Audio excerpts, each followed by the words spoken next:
Oh shit. Okay.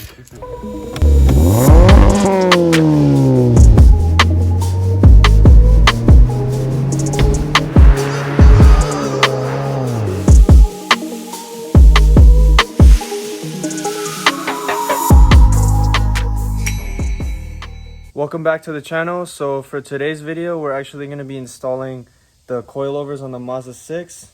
I got the ones from Godspeed. It's called the Mono SS. First, you're going to be taking off the sway bar end link. So this is the top part that connects to the shock. Next is the lower part of the end link. It'll be right over here. So that one's off. Ready to take off the old shock. So once you break that loose, you can just take the socket and the ratchet and then just back it out. And the bolt can actually just be tapped through right here. For the second one, breaker bar with the socket on the bolt end and adjustable wrench on this side.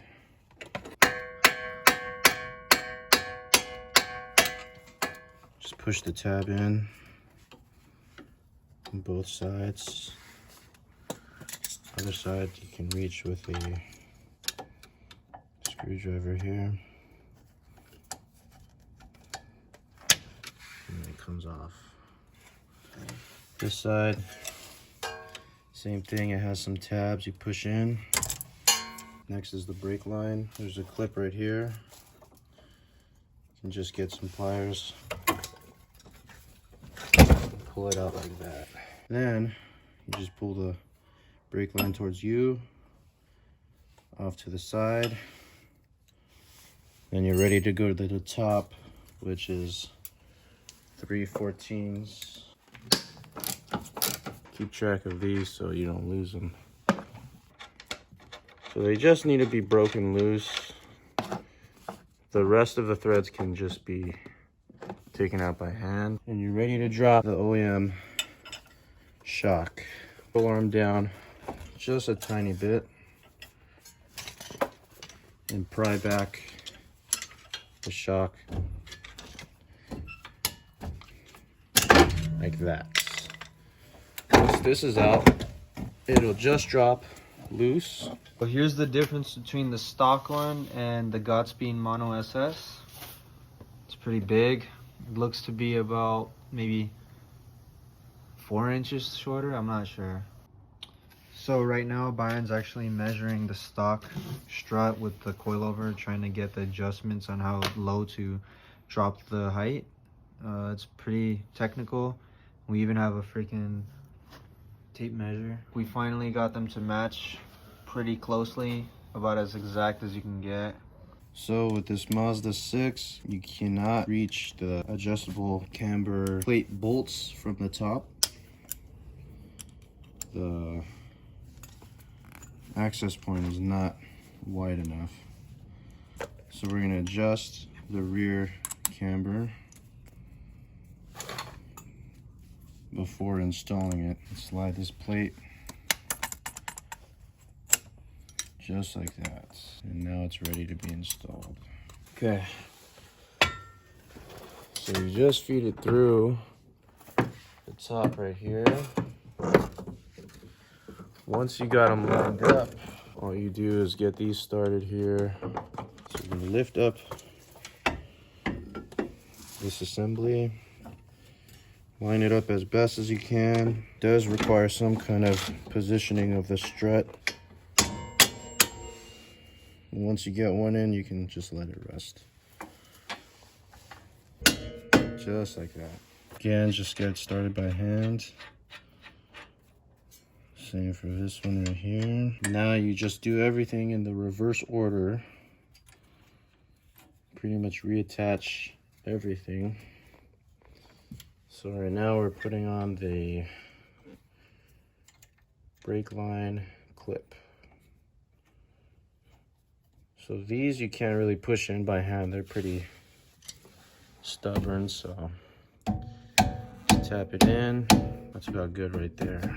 Same thing, just reattach this sensor right here. On these aftermarket coilovers, there's an opening for every single part, so it matches up easy. End link that they provided us with. These are adjustable, so you can lengthen it by backing this out. So this is going to fit through the back side. And as you can see, we do need a little more threads to reach the bottom there. This up just a hair. And it feeds through like that. So now's the easy part of tightening everything down.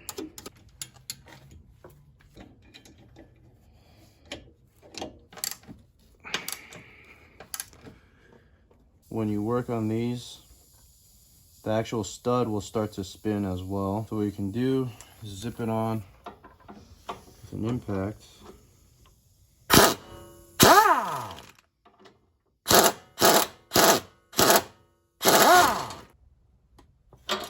Okay, so right now we're gonna lock this ring and then just firmly tighten it by hand.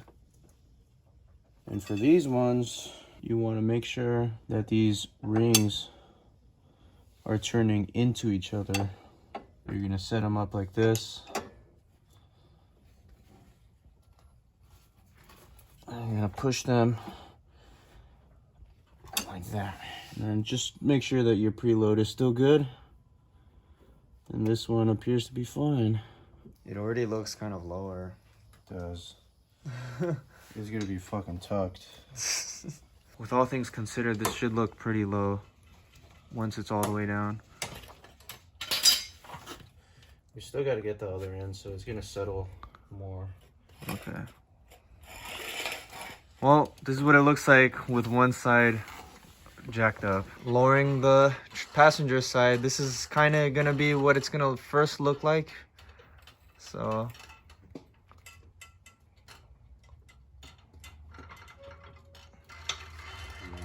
this is the original ride height, this is the rear, and then we go on to the front, which is now lowered. Still a good amount of gap, but we can fix that and it'll settle once it's driven on. Well, it's 1:30 and the first rear side is done. I mean, it wasn't perfect though because the sway bar is not connected. So it took about 6 hours legit, but she's finally done. Still got to do a few tweaks, but you can tell she's definitely lower. It's poking out a bit. Just getting some gas. Yeah, this is how she looks so far. 3 a.m. 3 a.m. Almost 4. Holy shit. Still got work tomorrow, both of us.